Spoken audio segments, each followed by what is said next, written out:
उत्तराखंड के संस्कृति मंत्री सतपाल महाराज हनोल स्थित महासू देवता मंदिर पहुंचे, जहां उन्होंने जागड़ा हरियाली मेले की पूर्व व्यवस्थाओं को लेकर आयोजित बैठक में प्रतिभाग किया। सतपाल महाराज ने सबसे पहले भारतीय पुरातात्विक सर्वेक्षण के अधिकारियों के साथ महासू देवता मंदिर का निरीक्षण किया। मंदिर परिसर में हुए निर्माण कार्यों में खराब गुणवत्ता को लेकर उन्होंने अधिकारियों को इस दौरान फटकार भी लगाई। उन्होंने कहा कि सरकार पूरे मंदिर परिसर का मास्टर प्लान तैयार कर आने वाले समय में इसको व्यवस्थित स्वरूप प्रदान करेगी। उन्होंने इस दौरान जागड़ा मेले को राज्य का मेला घोषित किया।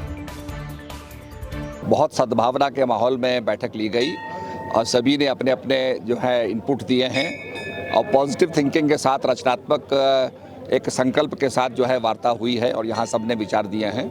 मैं सबसे पहले तो माननीय प्रधानमंत्री जी को धन्यवाद ज्ञापित करूँगा, जिन्होंने मन की बात में हमारे महासू महाराज का जो जागड़ा होने वाला है उसका उल्लेख किया और इस क्षेत्र को बड़ी प्रमुखता दी।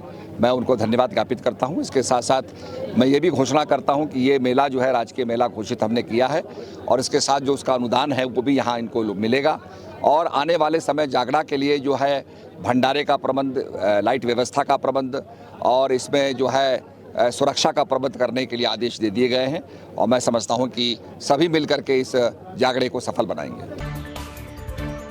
उत्तराखंड राज्य के non woven carry bag industry के अलग अलग जिले से आए हुए व्यापारियों के द्वारा अपनी समस्याओं को पूर्व सीएम त्रिवेंद्र सिंह रावत के समक्ष रखा गया। व्यापारियों के द्वारा बताया गया कि जो carry bag non woven material से बनाए जाते हैं वो सिंगल यूज में नहीं आते और कई बार इस बैग को कस्टमर के द्वारा रीयूज किया जा सकता है। ये कैरी बैग मिनिमम 6 महीने में ही मिट्टी में ही डिस्पोजल ऑफ हो जाते हैं और इससे पर्यावरण को भी कोई दिक्कत नहीं होती। इस पर पूर्व सीएम त्रिवेंद्र सिंह रावत के द्वारा आश्वासन दिया गया कि उनके द्वारा इस संदर्भ में जल्द ही पत्र लिखकर राज्य सरकार को भेजा जाएगा।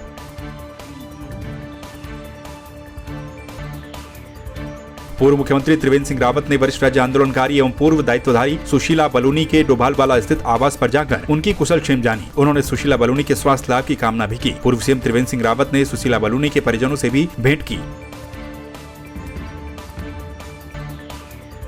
हरिद्वार में ज्ञान गोदड़ी गुरुद्वारे को लेकर सिख समुदाय के लोग कई बार उत्तराखंड और यूपी के सीएम से गुहार लगा चुके हैं। वहीं राज्यपाल के सचिव रंजीत कुमार सिन्हा प्रेमनगर आश्रम के समीप ज्ञान गोदड़ी गुरुद्वारे के लिए आवंटित भूमि का निरीक्षण करने पहुंचे। उन्होंने कहा कि ये मामला दोनों सरकारों के बीच का है और इसका निर्णय भी आपसी सामंजस्य के साथ होगा। हर की पैड़ी पर गुरु नानक देव के निशान साहिब को लेकर भी उन्होंने कहा कि यह मामला अभी कोर्ट में चल रहा है, इसका जो भी निर्णय होगा वो सबको मानना होगा।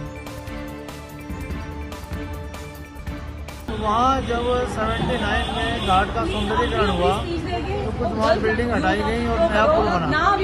उस पुल की जगह में वो गुरुद्वारा स्थित था। उसके बाद से फिर ये हम लोग डिमांड कर रहे हैं कि हमें गुरुद्वारे की जगह दी जाए। वो जगह अभी हम तक सरकार ने नहीं दी। लड़ते लड़ते जीवन 30 वर्ष से ऊपर हो गए। मामला है ये गुरुद्वारा बनना है ज्ञान गोदड़ी गुरुद्वारे के नाम से। उसमें कहाँ पर जमीन दिया जाना है उसके संबंध में माननीय राज्यपाल महोदय ने मुझे भेजा है यहाँ पे इंस्पेक्शन के लिए। तो वही उसी सिलसिले में स्टेक होल्डर्स से जो हितधारक हैं उनसे वार्ता की जा रही है। 3 ऑप्शंस दिए गए थे पूर्व में, वो तीनों जमीन को हमने देखा है और उस पर माननीय राज्यपाल महोदय को अपना रिपोर्ट सौंपे। इनकी मांग है कि इनको यहीं पर दिया जाए जो वहाँ पर अभी यहाँ पर चल रही है गुरुद्वारा। तो इनकी मांग पर भी हम विचार करेंगे कितना किया जा सकता है। महंगाई, बेरोजगारी और भ्रष्टाचार के मुद्दे को लेकर कांग्रेस कार्यकर्ताओं ने पिथौरागढ़ के सिलथाम चौराहे पर केंद्र सरकार का पुतला जलाया और सरकार के खिलाफ जोरदार नारेबाजी की। कांग्रेस कार्यकर्ताओं का कहना है कि जब से केंद्र में बीजेपी की नरेंद्र मोदी सरकार काबिज हुई है तब से पूरे देश में महंगाई और बेरोजगारी चरम पर है। सरकार ने इस देश में लूट मचा रखी है। तमाम नौजवान बेरोजगार हैं। इन्होंने कहा था कि हमारी सरकार बनेंगे तो हम 2 करोड़ लोगों को रोजगार देंगे। आज तमाम बेरोजगार सड़कों पर उतरे हुए हैं। आपने देखा होगा रोजगार के नाम पर हमारी उत्तराखंड सरकार में भी इन्होंने कुछ एग्जाम कराए थे, उसमें भी पेपर लीक करके हमारे जो नौजवान बेरोजगार थे उनके साथ छलावा किया गया। आज दही जैसी चीज़ में, दाल जैसी चीज़ में इतनी महंगाई बढ़ा दी है इन्होंने, जीएसटी लगा दी है। लोग इतने त्राई से परेशान हैं। आज गांव हमारे गांव की जो महिलाएं ये दही की ठेकी में जो दही जमाए रखती थी उसमें भी आज भारतीय जनता पार्टी की सरकार ने जीएसटी लगा दिया है। आज इसी के फलस्वरूप आज पूरे देश में हमारे जनपद में जिला अध्यक्ष जी के नेतृत्व में समस्त कांग्रेसजनों ने भारतीय जनता पार्टी का पुतला दहन का कार्यक्रम किया गया और आने वाले समय में हम इन मुद्दों को लेकर गांव-गांव जाएंगे और गांव-गांव में हम भारतीय जनता पार्टी की नाकामियों को गांव-गांव तक पहुंचाएंगे। पौड़ी के खिरसू ब्लॉक के अंतर्गत धामकेश्वर इंटर कॉलेज के प्रधानाचार्य अरविंद नेगी ने विद्यालय की प्रबंधन समिति पर कई गंभीर आरोप लगाए हैं। उनका कहना है कि विद्यालय में प्रबंधन समिति नियमों के विरुद्ध कार्य कर रही है। इसके साथ ही समिति के द्वारा उनका उत्पीड़न भी किया जा रहा है। उनका आरोप है कि विद्यालय में पीटीए शिक्षकों की नियुक्ति के लिए फर्जी तरीका अपनाया गया। इसका विरोध करने पर उनका उत्पीड़न किया जा रहा है। उनका ये भी कहना है कि कभी उनका वेतन रोका जाता है तो कभी उन्हें सस्पेंड कर दिया जाता है। के पद पर हूँ। मेरा निलंबन किया है प्रबंधन समिति ने। न्यायालय के निर्णय के विरुद्ध प्रबंधन समिति का गठन किया गया है। शिकायत लगभग 1 वर्ष से अधिकारियों के संज्ञान में है। जांच भी गतिमान है।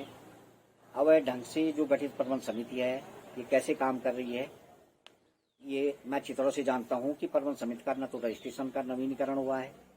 प्रबंधन समिति लगातार प्रधानाचार्य व अन्य कर्मियों का उत्पीड़न कर रही है।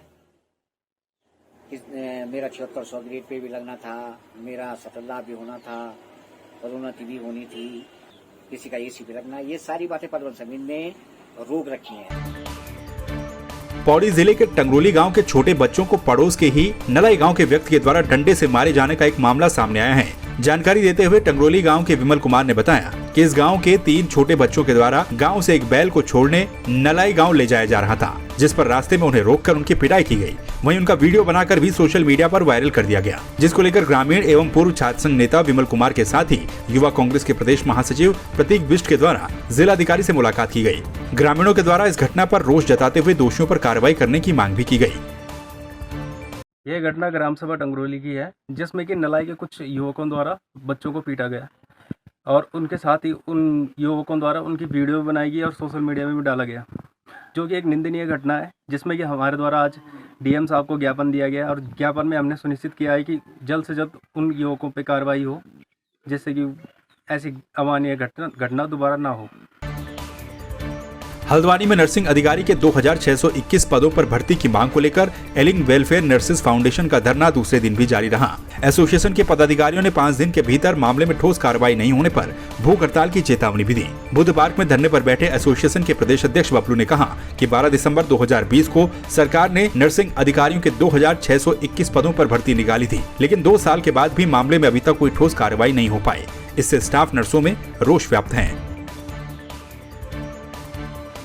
ये पिछले 2 सालों से लंबा खिंचता हुआ आ रहा है। जो हमारी विज्ञप्ति पिछले 2 साल पहले निकली थी वो अभी तक पूरी नहीं हुई है।